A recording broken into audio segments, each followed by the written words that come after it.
আসসালামু আলাইকুম। আগামী 17 তারিখ জানুয়ারির মেডিকেল ভর্তি পরীক্ষা। হাজারো নয় লাখো শিক্ষার্থী যে পরীক্ষায় প্রতিযোগিতা করতে যাচ্ছে। তোমরা যারা মেডিকেল অ্যাডমিশনে এবছর প্রতিযোগিতা করতে যাচ্ছ, পরীক্ষা দিতে যাচ্ছ, তাদের জন্য কিছু পরামর্শ। সময় খুবই সন্নিকটে, 1 সপ্তাহের মতো সময় আছে। এই সময়টুকুতে তোমরা কি করবা এবং কি করবা না সে ব্যাপারে কিছু পরামর্শ দিতে এলাম।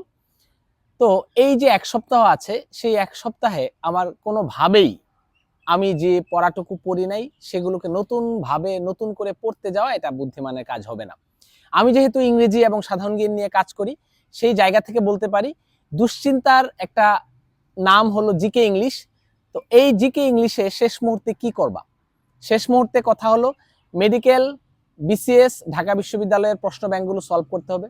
তোমাদের সিনোনিম অ্যান্টোনিম নিয়ে একটু ভয়ের ব্যাপার আছে, অনেকেই এই ব্যাপারটা নিয়ে অনেক বেশি ভীত। ভয় পাওয়ার কিচ্ছু নাই, আগের বছরের প্রশ্ন থেকে রিপিট আসবে।